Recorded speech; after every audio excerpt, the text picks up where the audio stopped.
Edwin C Barnes. Barnes جانتا تھا کہ وہ ایڈیسن کی ڈکٹیٹنگ مشین کو بیچ سکتا ہے، اور یہی اس نے جا کر ایڈیسن کو کہا۔ اور ایڈیسن جو اس کی فروخت سے مایوس ہو چکا تھا، اس نے فوراً ہی بارنس کو ہاں کر دی۔ اور قسمت کے کرشمے دیکھیے کہ بارنس اس مشین کو بیچنے میں کامیاب ہو گیا۔ کامیاب ہی نہیں، بے تحاشا کامیاب، اتنا کامیاب کہ ایڈیسن نے یہ مشین پورے امریکہ میں بیچنے کا کام ایڈون سی بارنس کو سونپ دیا۔ یہ اس بزنس پارٹنرشپ کا آغاز تھا جس کا خواب لے کر بارنس چلا تھا، اور جس کے نتیجے میں یہ مشہور سلوگن بنا تھا، Edison dictating machine, invented by Edison, installed by Barnes. یہ بزنس اتحاد 30 سال تک چلا، جس سے بارنس نے بے تحاشا دولت کمائی، اتنی دولت کہ وہ امریکہ کے امراء میں شمار ہوا۔ مگر اس کامیابی کا ثبوت صرف دولت ہی نہیں تھی جو بارنس نے کمائی تھی، بلکہ اس کامیابی میں ایک عالمگیر سچ بھی ایک بار پھر ثابت ہوا تھا، اور وہ عالمگیر سچ یہ کہ کوئی بھی سوچ کر امیر ہو سکتا ہے۔ Anyone can think and grow rich۔ Edwin C Barnes کی اس ایک خواہش نے اسے کتنی دولت کما کر دی، اس کے بارے میں کوئی بھی اندازہ لگانے سے قاصر ہوں، شاید $30 لاکھ یا اس سے کم زیادہ۔ مگر یہ دولت اس علم کے مقابلے میں کچھ نہیں تھی جو بارنس کو حاصل ہوا۔ علم کہ ایک بے وقت سا خیال بھی جب گہری خواہش کا روپ بھرتا ہے تو مادی خوشحالی میں ٹرانسلیٹ ہو سکتا ہے۔ بارنس کے دل میں صرف یہ خیال ہی آیا تھا کہ وہ عظیم ایڈیسن کا بزنس پارٹنر بنے گا، بے تحاشا دولت کمائے گا، اور جب یہ خیال اس کے دماغ میں آیا تھا، اس وقت عملاً اس کے پاس کچھ بھی ایسا نہیں تھا جو اس کی اس خواہش کو پورا کر سکتا۔ مگر اس خیال نے جو معجزہ دکھایا وہ مادی نہیں، صرف خیالی تھا، اور خیال یہ تھا کہ وہ جان گیا تھا کہ اسے کیا چاہیے۔ پھر اس کا یہ خیال، گہری خواہش، اکلوتا مقصد بن گئی۔ اس نے ثابت قدمی کا ہاتھ پکڑا اور ایک بیکار سے خیال کو عملی حقیقت میں ڈھال دیا۔ اس کے پاس ایک دھیلا تک نہ تھا کہ وہ ایڈیسن کا پارٹنر بن پاتا۔ اس کے پاس کوئی تعلیم نہیں تھی کہ وہ بڑے منصوبے بناتا۔ اس کا کوئی اثر و رسوخ نہیں تھا، ایک معمولی سا غریب آدمی۔ مگر جو چیز اس کے پاس تھی وہ کافی تھی۔ اس کے پاس قدم اٹھانے کا جذبہ تھا، اپنے خیال پر اسے یقین تھا، اور وہ جیتنے کا ارادہ رکھتا تھا۔ اور ان نہ نظر آنے والے اثاثوں سے اس نے خود کو دنیا کے سب سے عظیم موجد کا منظور نظر اور پسندیدہ ترین شخص بنا دیا۔ ایڈون سی بارنس کی یہ داستان کیا یہ بتانے کے لیے کافی نہیں کہ انسانی سوچ اور دولت کے درمیان کیا تعلق ہے؟ اچھا، میں آپ کو اب یہی حقیقت ایک اور پہلو سے سمجھانے کی کوشش کرتا ہوں، اس کے بالکل متضاد اینگل سے اس تصور کی وضاحت کرتا ہوں۔ یہ کہانی ہے ایک ایسے شخص کی کہانی جس کے پاس دولت مند بننے کے سارے موقع تھے، حالات موافق تھے، بظاہر سارے باہری عناصر اس کی فیور میں تھے، مگر اس نے سب کچھ کھو دیا۔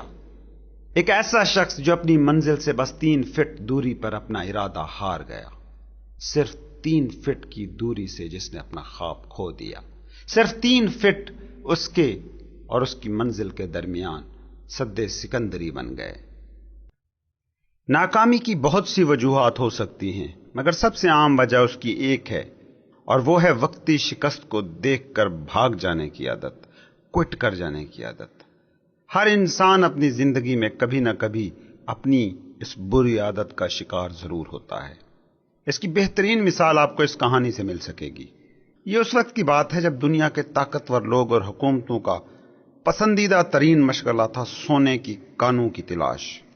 RU ڈاربی کے ایک انکل کو سونے کی تلاش کا خبط سوار ہوا، اور اس نے ایک چھوٹی سی سونے کی کان کی کھدائی کا لائسنس کسی نہ کسی طرح حاصل کر لیا، اور اس کتاب کے اصول تھنک اینڈ گرو رچ کی بجائے عمارت کے حصول کا جو اصول چنا وہ تھا ڈگ اینڈ گرو رچ۔ شاید اس نے کبھی یہ نہیں سن رکھا تھا کہ تاریخ انسانی میں جتنا سونا انسانی ذہن نے اگلا ہے، اتنا کبھی کسی زمینی کان سے برآمد نہیں ہو سکا ہے۔ خیر، کھدائی کا لائسنس ملنے کے بعد وہ شخص اپنے لوگوں اور مشینوں کے ساتھ کھدائی کی جگہ پہنچ گیا۔ کھدائی اور حالات دونوں ہی مشکل ثابت ہو رہے تھے، مگر اس کی سونے کو پانے کی لالچ تمام رکاوٹوں سے لڑتی رہی۔ کئی ہفتے کھدائی ہوتی رہی اور آخر ایک دن سونے کے آثار دکھائی دینے لگے۔ اس نے کھدائی فوراً روکی اور وہ جدید مشینیں لینے چلا گیا جو اس دھات کو باہر نکالنے کے لیے ضروری تھی۔ وہ میری لینڈ کے علاقے ولیمز برگ اپنے گھر آیا اور چند ہی قریبی دوستوں اور رشتہ داروں کو اپنی اس کامیابی کے بارے میں بتایا۔ سب نے مل کر پیسے جمع کیے تاکہ ضروری مشینری کو خریدا اور مطلوبہ مقام تک پہنچایا جا سکے۔ انکل اور مسٹر ڈاربی کھدائی کے لیے پھر کان کی طرف لوٹ آئے۔ کھدائی میں جس جگہ سونے کے آثار ملے تھے وہیں سے نمونہ بھٹی میں جانچ کے لیے بھجوایا گیا۔ پہلی ہی جانچ کے نتائج حیران کن رہے۔ لیب نے بتایا کہ شاید یہ کولوراڈو کی سونے کی سب سے بڑی کان ثابت ہو۔ صرف چند ہی کھیپیں ایسی نکلیں گی اور سارا قرض چکتا ہو جائے گا، اور اس کے بعد تو صرف نفع ہی نفع ہے۔ ان لوگوں نے یہ سوچا۔ جوں جوں کھدائی گہری ہوتی جا رہی تھی، انکل اور ڈاربی کی امیدیں اوپر اوپر جا رہی تھیں، اور پھر ایک سانحہ ہو گیا۔ سونے کے جو ذرات اور ٹریل مل رہی تھی وہ غائب ہو گئی۔ وہ سب آثار غائب ہو گئے جو ڈاربی اور اس کے انکل کو یہ یقین دلا رہے تھے کہ انہوں نے امریکہ کی سب سے رچ سونے کی کان دریافت کر لی ہے۔ انہوں نے کھدائی میں اور شدت لائی کہ کہیں وہ آثار انہیں پھر مل پاتے جو سونے کی بڑی کان کی نشانی تھے، مگر سونا اس زمین سے ایسے غائب ہو چکا تھا جیسے کہتے ہیں گدھے کے سر سے سینگ۔ اور پھر انہوں نے فیصلہ کیا، وہی فیصلہ جو لوگوں کی اکثریت کرتی ہے، اپنی کوشش ترک کرنے کا فیصلہ، کوئٹ کرنے کا فیصلہ۔ انہوں نے ایک کباڑیے کو سارا کھدائی کا سامان اور مشینری اونے پونے داموں میں بیچ دی اور ٹرین پکڑ کر مایوس واپس میری لینڈ لوٹ آئے۔ اکثر کباڑیے احمق ہوتے ہیں، مگر ڈاربی اور اس کے انکل نے جس کباڑیے کو آن لوکیشن یہ مشینری بیچی تھی وہ احمق نہیں تھا۔ اس نے ایک انجینئر کو بلایا اور اسے کہا کہ وہ اس کان کا جائزہ لے اور بتائے کہ یہاں سونا ملنے کے کوئی چانسز ہیں کہ نہیں۔ انجینئر نے بڑی باریک بینی سے جائزہ لیا اور کباڑیے کو بتایا کہ یہ پروجیکٹ اس لیے ناکام ہو گیا ہے کیونکہ اس کے مالکان کو فالٹ لائنز کے بارے میں کچھ پتہ نہیں تھا۔ اس نے کہا کہ میری کیلکولیشنز اگر ٹھیک ہیں تو میرا خیال ہے کہ ڈاربی اور اس کے انکل نے جہاں کام روکا ہے وہاں سے صرف 3 فٹ کی مزید کھدائی کریں تو سونے کے آثار دوبارہ مل جائیں گے۔ اور حیران کن بات یہ کہ اس کباڑیے نے یہ ڈرلنگ کرائی اور صرف 3 ہی فٹ پر وہ آثار مل گئے۔ یہ کولوراڈو کی سب سے بڑی سونے کی کان ہے۔ کباڑیے کو اس کی اس ایک مہم نے کروڑ پتی بنا دیا۔ وجہ اس کی کامیابی کی بس ایک تھی کہ اس نے کوئٹ کرنے، ہمت ہارنے سے قبل ایکسپرٹ اوپینین لے لی تھی۔ اس کھدائی مہم کے لیے جو بھی مشینیں آئی تھیں وہ ایک شخص کی کوششوں کا نتیجہ تھی، اور وہ شخص تھا R.U. ڈاربی، جو تب ایک نوجوان آدمی تھا، ایسا نوجوان جس پر اس کے پڑوسیوں اور رشتہ داروں، دوستوں کو یقین تھا کہ یہ کچھ بڑا کر سکتا ہے، اور ان کا یہی یقین تھا کہ انہوں نے مشینوں کی خریداری کے لیے جب ڈاربی کو پیسے کی ضرورت پڑی تو اسے پیسہ دینے سے انکار نہ کیا۔ R.U. ڈاربی نے اگرچہ اس پیسے کی پائی لوٹائی، مگر ڈرلنگ میں ناکامی کے بعد اسے یہ پیسے لوٹانے میں کئی سال لگ گئے۔ کافی عرصہ گزر گیا۔ مسٹر ڈاربی کو اپنی جوانی کی اس مہم میں جو ناکامی ہوئی تھی، جو نقصان ہوا تھا، وہ سارا نقصان بھی پورا کر لیا گیا اور ناکامی کو کامیابی میں بھی بدل دیا گیا۔ اور یہ واقعہ ہوا اس وقت جب اس نے یہ دریافت کیا کہ سونے کی کان ہی نہیں، ڈیزائر کو، خواہش کو بھی سونے میں بدلا جا سکتا ہے۔ اور یہ دریافت اس نے کی جب وہ لائف انشورنس کے بزنس میں داخل ہوا۔ اس کے ذہن میں ہمیشہ ایک چیز موجود رہی کہ اسے زندگی کی سب سے بڑی ناکامی تب ہوئی تھی جب اس نے سونے سے صرف 3 فٹ کی دوری پر ہمت ہار دی تھی۔ اس نے اپنی اس آگہی کو، اس علم کو اپنے بزنس کا اصول بنا لیا۔ اسے جب بھی ناکامی ملتی تو وہ خود سے کہتا کہ میں وہ شخص ہوں جو سونے سے صرف 3 فٹ پہلے کوئٹ کر گیا تھا۔ اس لیے اس نے طے کر رکھا تھا کہ اگر کوئی شخص اس کی انشورنس پالیسی لینے سے انکار کرے گا تو وہ پھر بھی کبھی رکے گا نہیں۔ اس وقت ڈاربی ان 50 کے قریب لوگوں میں ایک تھا جو سالانہ $10 لاکھ سے زیادہ لائف انشورنس بیچتے تھے۔ سونے کی کان کی کھدائی میں ہمت ہار دینے کا واقعہ اس کے ذہن سے ایسا چمٹا کہ اس نے اس کے بعد زندگی میں کبھی کوئٹ نہیں کیا۔ یاد رکھیے، دنیا میں کوئی بھی انسان جو بڑی کامیابی پاتا ہے، اسے اپنی اس کامیابی تک پہنچنے کی راہ میں کئی وقتی شکستوں بلکہ ناکامیوں کا سامنا ہوتا ہے۔ شکست جب انسان کے حواس پر طاری ہو جاتی ہے تو آسان ترین اور منطقی چیز ایک ہی بچ رہتی ہے: کوئٹ، ہمت ہار دینا، پیچھے پلٹ جانا۔ اور یہی وہ کام ہے جو انسانوں کی عظیم اکثریت کرتی ہے۔ امریکہ کی تاریخ کے 500 امیر ترین لوگوں نے مجھے بتایا کہ ان کی زندگی کی سب سے بڑی کامیابی انہیں اس وقت ہاتھ لگی جب حالات یہ تھے کہ وہ خود کو شکست خوردہ محسوس کر رہے تھے۔ ہار کے کنارے پر ہی انہیں ہمیشہ جیت ملی۔ کامیاب انسانوں کی اکثریت اس وقت کامیابی کا گوہر پا سکی جب وہ شکست کے ہاتھوں ٹوٹ پھوٹ کا شکار ہونے کے قریب تھے۔ میں آپ کو بتاؤں کہ ناکامی، وقتی شکست ایک ٹرک ہے، ایک چھلاوا جس میں عجیب سی ایک چالاکی ہوتی ہے۔ شکست کو سب سے زیادہ مزہ اس وقت ملتا ہے جب وہ کسی ایسے شخص کو بہکانے میں کامیاب ہو جاتی ہے جو کامیابی کے بالکل پاس ہو۔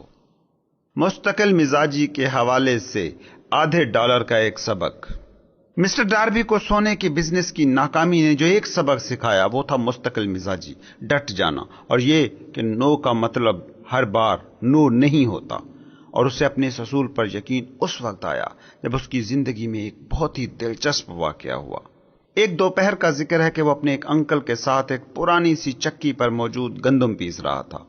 اس کے انکل کا ایک بڑا سا کھیت تھا جہاں کئی نیگروز، حبشی ملازم کام کرتے تھے۔ ڈاربی اور اس کا انکل سٹور میں موجود چکی میں گندم کی پسائی میں مصروف تھے کہ اچانک آہستگی سے سٹور کا دروازہ کھلا۔ ایک چھوٹی سی نیگرو بچی جو کسی ہاری کی بیٹی تھی اندر آئی، دروازے کے ساتھ ہی دیوار سے ٹیک لگا کر کھڑی ہو گئی۔ انکل نے کرخت لہجے میں اس کی طرف دیکھا اور غراتے ہوئے اس سے پوچھا، کیا چاہتی ہو؟ بچی نے منمناتے ہوئے نحیف لہجے میں کہا کہ میری ماں 50 سینٹ مانگ رہی ہے۔ انکل نے غصے سے کہا کہ چلو جاؤ، نہیں ہے میرے پاس، دوڑ لگاؤ اور گھر پہنچو۔ لڑکی نے کہا یس سر، لیکن زبان سے ہاں کہنے کے باوجود لڑکی وہاں سے ذرا بھی نہیں ہلی۔ انکل کام میں مصروف ہو گئے، اس طرف دیکھنا ہی گوارا نہ کیا کہ لڑکی وہاں سے گئی یا ابھی تک کھڑی ہے، لیکن لڑکی ابھی تک وہیں کھڑی تھی۔ جب انکل نے اوپر منہ اٹھایا اور دیکھا کہ لڑکی ابھی تک وہاں موجود ہے، اس نے چلاتے ہوئے کہا، میں نے کہا نہیں تمہیں کہ دفع ہو جاؤ، اپنے گھر جاؤ، ورنہ میں تمہیں اٹھا کر باہر پھینک دوں گا۔ چھوٹی سی بچی نے پھر کہا یس سر، مگر وہ اپنی جگہ سے ہلی 1 انچ بھی نہیں۔ انکل نے گندم کا وہ برتن نیچے پھینکا جو ابھی وہ چکی میں انڈیلنے والا تھا، اور ساتھ پڑا ایک ڈنڈا اٹھایا اور خونخوار انداز میں بچی کی طرف بڑھنا شروع کر دیا۔ ڈاربی کی سانسیں رکنے لگیں۔ اسے یقین تھا کہ انکل اس بچی کی جان لے لے گا، کیونکہ وہ اپنے انکل کے غصے سے واقف تھا۔ اور اس وقت امریکہ کے اس خطے میں صورتحال یہ تھی کہ حبشی نیگرو لوگوں کو جان سے بھی مار دیا جاتا تو کوئی بھی گوروں کو پوچھنے والا نہیں ہوتا تھا۔ جب انکل اس جگہ پہنچا جہاں لڑکی کھڑی تھی تو بجائے اس کے کہ وہ نحیف سی بلیک لڑکی پیچھے ہٹتی یا بھاگتی، وہ ایک قدم آگے بڑھی۔ اس نے انکل کی آنکھ میں آنکھ ڈالی اور جس بلند آہنگی سے وہ چیخ کر بول سکتی تھی اسی شدت کے ساتھ اس نے کہا، میری ماں کو یہ 50 سینٹ سخت ضرورت ہے۔ غصے سے سرخ اور ہاتھ میں ڈنڈا لیے انکل وہیں ساکت ہو گیا۔ وہ 1 منٹ تک اس لڑکی کو دیکھتا رہا اور پھر اچانک اس نے ڈنڈا نیچے رکھا، جیب میں ہاتھ ڈالا اور $0.5 کے سکے باہر نکالے اور لڑکی کو دے دیے۔ لڑکی نے پیسے لیے اور پچھلے قدموں پر چلتی ہوئی دروازے کی طرف جانے لگی، مگر اس دوران ایک لمحے کے لیے بھی اس کی نظر اس شخص کے چہرے سے نہ ہٹی جس کو اس نے ابھی ابھی فتح کیا تھا۔ جب وہ لڑکی چلی گئی تو انکل وہیں پڑے ایک باکس پر یوں بے بسی میں ڈھہ گئے جیسے ان کے جسم میں جان ہی نہ ہو، اور تقریباً 10 منٹ تک وہ کھڑکی سے باہر آسمان کو بیٹھے ہونکوں کی طرح تکتے رہے۔ شاید وہ سوچ رہے تھے کہ اس کے ساتھ ہوا کیا تھا، اور سوچ صرف انکل ہی نہیں رہا تھا، مسٹر ڈاربی بھی سوچ رہے تھے۔ اس نے اپنی زندگی میں پہلی بار دیکھا تھا کہ کوئی سیاہ بچہ اپنے سے 4 گنا زیادہ عمر کے سفید آقا کو یوں ملیا میٹ کر کے چلا گیا تھا۔ اس نے آخر یہ کیسے کیا؟ آخر انکل کے ساتھ ایسا کیا ہوا کہ اس کا سارا غصہ ہوا ہو گیا اور کسی خونخوار سے بھیڑیے سے ایک دم بے ضرر بھیڑ کا بچہ بن گیا؟ وہ کیا جادوئی طاقت تھی جس بچی نے استعمال کی اور اپنے سے بڑی عمر اور برتر نسل کے آدمی پر غلبہ پا لیا؟ مسٹر ڈاربی کے ذہن میں اس وقت یہی سارے سوال گردش کر رہے تھے، مگر اس وقت ان سوالوں کے کوئی جواب اسے نہ سوجھے۔ ہاں، کئی سال بعد وہ ان سوالوں کے جواب ڈھونڈنے میں کامیاب ضرور ہوا، اور ایک بہت مزے کی بات یہ ہے کہ مسٹر ڈاربی نے جب مجھے یہ سٹوری سنائی تو ہم ٹھیک اسی کمرے میں تھے جہاں اس کے انکل اور چھوٹی سی بلیک لڑکی کا یہ واقعہ ہوا تھا۔ اور اس سے بھی حیران کن بات یہ تھی کہ میں نے خود اپنی زندگی کے 25 سال اس طاقت کی دریافت میں گزارے تھے جس نے اس جاہل ناخواندہ سی بلیک بچی کو اپنے سے کہیں زیادہ ذہین اور طاقتور آدمی کو فتح کرنے میں مدد دی تھی۔ ٹھیک اسی بوسیدہ چکی والے کمرے میں کھڑے ہو کر مسٹر ڈاربی نے یہ سٹوری مجھے سنائی اور کہانی کا اختتام اس سوال پر کیا کہ مجھے اس کہانی سے کیا سمجھ آئی؟ وہ کیا خفیہ اور حیرت انگیز طاقت تھی جس نے لڑکی کو یہ ہمت دی کہ میرا انکل بالکل ہی بے بس ہو گیا؟ اس سوال کا جواب اگر آپ جاننے میں دلچسپی رکھتے ہیں تو یہ کتاب ہی اس کا جواب ہے۔ جواب کامل بھی ہے اور بھرپور بھی۔ اس کتاب میں اس سوال کا مکمل ترین جواب ہے، اور اگر آپ میں سے کوئی بھی شخص اس کو سمجھ لے اور اس کو اپلائی کرے تو وہ بھی اس چھوٹی سی لڑکی کی طرح کچھ بھی کر سکتا ہے۔ اپنا ذہن الرٹ رکھیں، یہ عجیب سی حیران کن طاقت آپ کو اس کتاب میں مل جائے گی جس نے اس چھوٹی سی بچی کی مدد کی تھی، اور اس طاقت کی ایک ہلکی سی جھلک آپ کو اگلے چیپٹر میں بھی ملے گی۔ اس کے علاوہ بھی کتاب میں کہیں بھی یہ حیران کن طاقت آپ کو محسوس ہوگی، وہ طاقت جو ہمیشہ آپ کے پاس ہے، آپ کے فائدے کے لیے، ایک ایسی طاقت جو کچھ بھی کر گزرنے کی صلاحیت رکھتی ہے۔ ہو سکتا ہے کہ اس طاقت سے آگہی آپ کو پہلے ہی چیپٹر میں مل جائے یا آگے کے کسی چیپٹر میں، یا ہو سکتا ہے کہ کوئی ایسا آئیڈیا آپ کے دماغ میں سما جائے اور اس طاقت کو آپ پر ظاہر کر دے جس کا ذکر اس کتاب میں کہیں ہو سکتا ہے اس کتاب کا کوئی آئیڈیا، کوئی واقعہ آپ کے لیے بازگشت بن جائے اور اپنی زندگی کی کوئی ناکامی، کوئی شکست آپ کی نظروں میں گھوم جائے، اور کئی سال بعد آپ اپنی اس شکست سے کوئی سبق سیکھ سکیں، کوئی نتیجہ نکال سکیں۔ میں نے مسٹر ڈاربی کو اس طاقت کے بارے میں بتایا جو اس چھوٹی بچی نے استعمال کی تھی، اور مسٹر ڈاربی نے کھلے دل سے یہ تسلیم کیا کہ اس کی زندگی میں اس کے بعد جو کامیابیاں آئیں اس میں اس کہانی کا بڑا حصہ تھا۔ مسٹر ڈاربی نے بتایا کہ جب بھی کوئی گاہک میری انشورنس پالیسی کو لینے سے انکار کرتا ہے، نو کہتا ہے اور مجھے ٹالنے کی کوشش کرتا ہے، تو وہ چھوٹی سی بلیک بچی میرے سامنے آ کھڑی ہوتی ہے اپنی بڑی سی آنکھوں کے ساتھ، اور آنکھوں میں عجیب سی ایک چمک کے ساتھ، اور میں یہ کہنے پر مجبور ہو جاتا ہوں کہ میں یہ پالیسی اس شخص کو بیچ کر ہی رہوں گا۔ میں نے اپنی زندگی میں جتنی بھی بڑی انشورنس پالیسیاں بیچی ہیں وہ ایسے ہی بیچی ہیں، ایسی پالیسیاں کہ جن کے خریداروں نے شروع میں انہیں خریدنے سے انکار کیا۔ مسٹر ڈاربی نے کہا کہ میں سونے کی دریافت سے صرف 3 فٹ دوری پر ہارا تھا، مگر یہ شکست بھی اصل میں ایک فتح تھی۔ مجھے سونا تو نہیں ملا تھا، مگر سونے سا ایک اصول ضرور مل گیا تھا۔ اس شکست نے مجھے سکھایا کہ چلتے جانا ہے، رکنا نہیں ہے، چاہے حالات جیسے بھی مشکل ہوں۔ مجھے بھی بڑی کامیابی سے پہلے وہ سبق سیکھنے کی ضرورت تھی جو میں نے سیکھے۔ مسٹر ڈاربی اور ان کے انکل بلیک لڑکی اور سونے کی کان کی یہ سٹوری بلا شبہ ان ہزاروں انسانوں نے پڑھی اور سنی ہوگی جو لائف انشورنس بیچنے کا کام کرتے ہیں، مگر میں ان سمیت تمام لوگوں کو یہ بتانا چاہتا ہوں کہ مسٹر ڈاربی کو لائف انشورنس کے بزنس میں جو بے تحاشا کامیابی ملی وہ ان کی زندگی کے انہی 2 واقعات اور ان سے حاصل شدہ اسباق کی وجہ سے تھی۔ زندگی بہت عجیب سی چیز ہے اور اکثر بہت ہی ہلکی پھلکی ہے۔ کامیابی ہو یا ناکامی، دونوں کے بیچ بہت ہی سادہ تجربات میں چھپے ہوتے ہیں۔ مسٹر ڈاربی کو جو واقعات پیش آئے وہ بہت سادہ اور معمول کے ہیں، مگر اس سب کے باوجود ان 2 واقعات نے ان کی کامیاب زندگی کی عمارت کی بنیاد رکھی۔ یوں مسٹر ڈاربی کی زندگی کے یہی 2 عام اور سادہ سے تجربات خود ان کے لیے زندگی کے مترادف ہو گئے۔ ان دو ڈرامائی تجربات سے انہوں نے فائدہ اٹھایا، کیونکہ انہوں نے ان واقعات کا تجزیہ کیا اور جو سبق وہ سکھاتے تھے وہ سبق ان سے حاصل کیے۔ مگر اس شخص کے لیے کیا کہ جس کے پاس نہ تو وقت ہے نہ رجحان کہ وہ ناکامی کو سمجھے، اس سے علم کشید کرے اور کامیابی کی راہ پر چل پڑے۔ ناکامیوں کو کامیابی میں بدلنے کے لیے وہ کہاں سے اور کیسے علم حاصل کرے؟ انہی سوالوں کا جواب دینے کے لیے ہی اصل میں یہ کتاب لکھی گئی ہے۔ اب ہم جانیں گے ان 13 اصولوں کا تعارف جن کو بنیاد بنا کر یہ کتاب لکھی گئی، ایسے عالمگیر اصول جو کسی بھی ناکامی کو کامیابی میں ڈھال سکتے ہیں۔ ان سب سوالوں کا جواب ہے یہ کتاب۔ یہ کتاب 13 اصولوں پر مبنی ہے، لیکن یاد رکھیں دوران مطالعہ جو جواب آپ ڈھونڈنے نکلے ہیں، وہ سوالات جو زندگی کے عجیب ہونے سے متعلق آپ کے ذہن میں گونجے اور جنہوں نے آپ کو یہ کتاب سننے پر مجبور کیا، وہ آپ کے اپنے دماغ میں گونج اٹھیں گے، کسی آئیڈیا کی شکل میں، کسی پلان کی شکل میں۔ بنیادی آئیڈیا تو ایک ہی ہے کہ ہر انسان کامیابی چاہتا ہے۔ اس کتاب میں جو اصول بیان کیے گئے ہیں وہ بہترین ہیں اور مسلمہ ہیں، وہ بہترین اور مسلمہ اصول جو آج تک انسان نے جانے ہیں کہ کیسے اچھے آئیڈیاز تشکیل دیے جاتے ہیں۔ اس سے پہلے کہ ہم ان اصولوں کی مزید تفصیل اور گہرائی میں جائیں، میں ایک مشورہ ضرور دینا چاہوں گا۔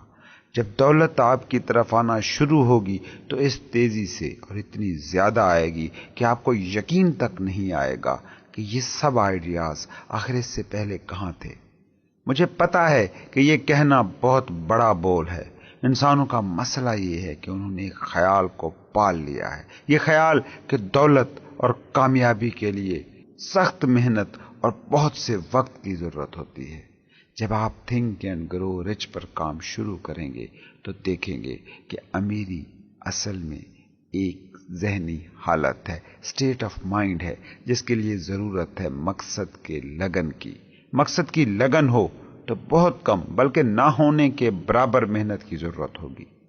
آپ اور کوئی بھی شخص جو اس کتاب کو سن رہا ہے، اسے چاہیے کہ وہ اس اسٹیٹ آف مائنڈ کے بارے میں جانے جو امیری کو، دولت کو اٹریکٹ کرتی ہے۔ میں نے 25 سال تحقیق میں گزارے۔ اس عرصے میں کوئی 25,000 لوگوں کا میں نے گہرا مطالعہ کیا، کیونکہ میں بھی جاننا چاہتا تھا کہ امیر لوگوں میں آخر ایسا کیا ہے جو دوسروں میں نہیں ہوتا۔ اس تحقیق کے بغیر یہ کتاب نہ لکھی جا سکتی تھی۔ ایک اہم اور بنیادی صداقت کو اس موقع پر ذہن نشین کر لیں۔ 1929 میں امریکہ میں معاشی بحران نے سر اٹھایا تھا اور کافی عرصے تک یہ بحران جاری رہا۔ اس نے بہت تباہی مچائی اور پھر صدر روز ویلٹ کی حکومت آئی اور یہ معاشی بحران، ڈپریشن آہستہ آہستہ مدھم پڑتے پڑتے آخرکار فنا ہو گیا۔ بالکل ویسے ہی جیسے ایک اچھے الیکٹریشین کو سینما مشین سونپ دی جائے تو وہ اس ترتیب سے روشنی کو سٹیج پر بکھیرتا ہے کہ فلم شروع ہو جاتی ہے۔ یہی کام اس کتاب کا ہے۔ یہ آپ کے ذہن میں موجود ڈر کو، خوف کو مٹا کر اس میں یقین کو بھر دے گی۔ غور سے دیکھتے رہیں، جوں آپ اس فلسفے کے اصولوں میں مہارت حاصل کرتے جائیں گے، انہیں اپلائی کرتے جائیں گے، آپ کے مالی حالات بہتر ہونا شروع ہو جائیں گے اور جس بھی چیز کو آپ چھوتے جائیں گے وہ آہستہ آہستہ آپ کے لیے بینیفٹ میں ڈھلتی جائے گی۔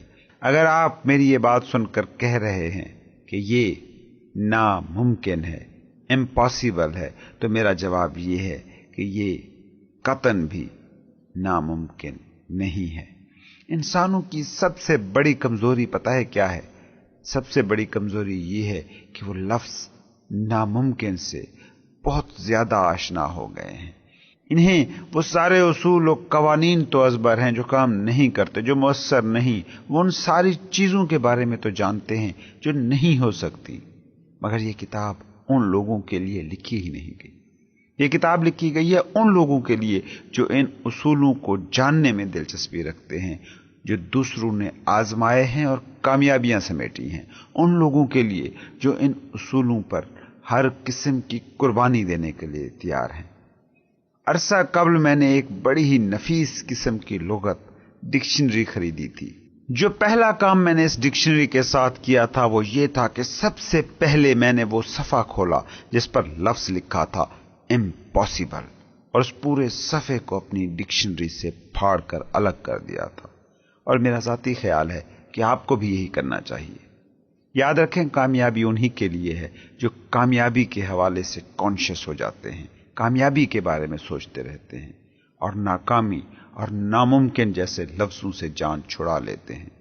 ناکامی انہی لوگوں کا مقدر ہوتی ہے جو ناکامی کے حوالے سے خود کو کانشیس کر لیتے ہیں، ناکامی کے تھاٹس کو سوچتے رہتے ہیں۔ اس کتاب کا مقصد ہے ان لوگوں کی مدد کرنا جو کامیابی چاہتے ہیں، جو ناکامی کی بجائے کامیابی کے حوالے سے کانشیسنس پانا چاہتے ہیں۔ دوسری انسانی کمزوری اور خامی یہ ہے کہ بہت سے لوگ ہیں جو ہر چیز کو، ہر انسان کو اپنی عادتوں اور اپنے بلیفز کے مطابق جج کرتے ہیں۔ کچھ لوگ جو اس کتاب کو سنیں گے ان کا یہ بھی یقین ہو سکتا ہے کہ کوئی بھی سوچ کر امیر نہیں ہو سکتا۔ No one can think and grow rich۔ یہ وہ لوگ ہیں جو دولت، امارت کی زبان میں سوچ ہی نہیں پاتے، کیونکہ ان کی تھاٹ ہیبٹس، سوچ کی عادات ہمیشہ غربت اور پاورٹی کی زبان میں سوچنے کی لت کا شکار ہو چکی ہوتی ہے۔ یہ لوگ قلت کو دیکھتے ہیں، کمی کو، دکھ کو، ناکامی کو اور شکست کی زبان میں ہی سوچتے ہیں۔ یہ وہ بدقسمت لوگ ہیں جو مجھے یاد دلاتے ہیں اس چینی آدمی کی جو امریکہ آیا تھا، جو امریکی طریقوں سے تعلیم حاصل کرتا رہا تھا، جس نے شکاگو یونیورسٹی میں داخلہ لیا۔ ایک دن صدر ہارپر اس نوجوان چینی سے یونیورسٹی کیمپس میں ملا اور اسے روک کر چند منٹوں تک اس سے گپ شپ کی۔ اس گپ شپ کے دوران اس نے اس چینی سے سوال کیا کہ انہیں امریکیوں کی کس طرز نے سب سے زیادہ متاثر کیا ہے۔ چینی نوجوان نے جواب دیا کہ آپ لوگوں کی آنکھیں تھوڑی سی ترچھی ہیں۔ ہم چینیوں کے بارے میں کیا کہتے ہیں؟ ہم اس پر یقین کرنے سے انکار کر دیتے ہیں جو ہم سمجھ نہیں پاتے۔ انسانوں کا مسئلہ یہ ہے کہ ہم نے جو حدیں اپنے لیے طے کر رکھی ہیں انہی کو ہی آخری حدیں مانتے ہیں، بجا ان کی آنکھیں تھوڑی سی ترچھی ہیں کیونکہ آپ کی آنکھیں ویسی نہیں جیسی ان کی ہیں۔ دنیا میں لاکھوں لوگ ہیں جو ہنری فورڈ کی کامیابیوں کو تسلیم کرتے ہیں، اس سے حسد کرتے ہیں، اس کی کامیابیوں، اس کی قسمت، اس کی ذہانت یا جو بھی نام دے لیں، اس سے جلتے ہیں اور اس کی کامیابیوں کی وجہ انہیں قرار دیتے ہیں۔ لیکن فورڈ نے جو کامیابی حاصل کی اس کا گر، اس کا راز شاید لاکھوں میں کوئی ایک انسان جان پاتا ہے، اور جو نہیں جانتے وہ اتنے بونے، اتنے متذبذب ہیں کہ اس پر بات نہیں کر سکتے، کیونکہ گر، راز بہت ہی سادہ ہے، بہت ہی سادہ۔ اور یہ گر اور راز کیا ہے، اسے ایک چھوٹی سی مثال سے واضح کرتا ہوں۔ چند ہی سال پہلے کی بات ہے کہ فورڈ نے اپنی مشہور زمانہ V8 موٹر کی تیاری کا فیصلہ کیا۔ اس نے فیصلہ کیا کہ وہ ایک ہی پیک میں 8 سلنڈرز کا انجن بنائے گا، اور اپنے انجینئرز کو حکم دیا کہ وہ اس کے لیے اس انجن کو ڈیزائن کریں۔ ڈیزائن کو کاغذوں پر اتارا گیا، انجینئروں نے اس پر ہر اینگل سے غور کیا اور اس نتیجے پر پہنچے کہ اکٹھے 8 سلنڈروں والا گیس انجن بنانا ناممکن ہے۔ فورڈ نے ان کی بات سنی اور کہا، خیر کچھ بھی، تم لوگ یہ بناؤ۔ مگر ان لوگوں نے کہا یہ ناممکن ہے۔ فورڈ مگر اپنے حکم پر اڑا رہا۔ اس نے کہا آگے بڑھو، جو بھی وقت تمہیں چاہیے، جو بھی وسائل تمہیں درکار ہیں وہ اس وقت تک تمہارے پاس موجود ہیں جب تک یہ انجن تیار نہیں ہو جاتا۔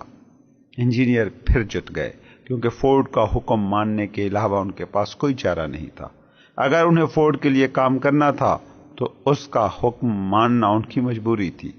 6 ماہ گزر گئے، کوئی پیش رفت اس انجن پر نہ ہو سکی۔ 6 ماہ اور گزر گئے مگر ہوا ابھی بھی کچھ نہ تھا۔ انجینئرز نے ہر اینگل سے کوشش کی کہ ایسا انجن بن پاتا جیسا فورڈ چاہ رہا تھا، مگر لگ ایسا رہا تھا کہ یہ بنانا ناممکن تھا۔ 1 سال بعد فورڈ نے اپنے انجینئرز کو بلایا اور اس انجن کی تیاری کے بارے میں پوچھا۔ ایک بار پھر ان کا جواب تھا کہ جس انجن کو تیار کرنے کا آپ نے حکم دیا ہے وہ انجن بنا پانا ناممکن ہے۔ فورڈ نے پھر ان سے کہا، لگے رہو، مجھے یہ چاہیے اور میں یہ بنا کر رہوں گا۔ انجینئر پھر کام میں لگ گئے اور پھر ایک معجزہ ہوا۔ راز، گر دریافت ہو گیا۔ فورڈ کا عزم مصمم پھر جیت گیا۔ وہ جو تھنکنگ اینڈ گروئنگ رچ کے اصولوں پر یقین رکھتے ہیں انہیں جان لینا چاہیے کہ فورڈ اگر کروڑ پتی بنا تو اس کے پیچھے بس یہی راز تھا۔ اس کامیابی کو سمجھنے کے لیے کہیں دور جانے کی ضرورت نہیں۔ ہنری فورڈ کامیابی کی ایک داستان ہے۔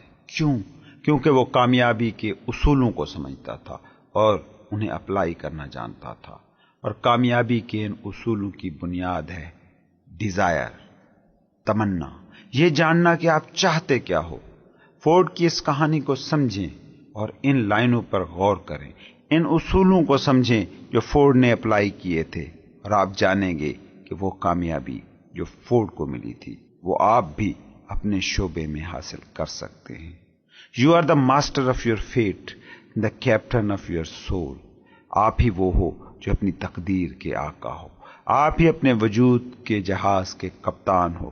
کیونکہ جب ہینلے نے یہ لائنز لکھی تھیں کہ I am the master of my fate, I am the captain of my soul، وہ ہمیں یہی بتا رہا تھا کہ ہم خود ہی ہیں اپنی تقدیر کے مالک، اپنی روح کے آقا، کیونکہ یہ ہم ہی ہیں جو اپنے تھاٹس پر کنٹرول پانے کی صلاحیت رکھتے ہیں۔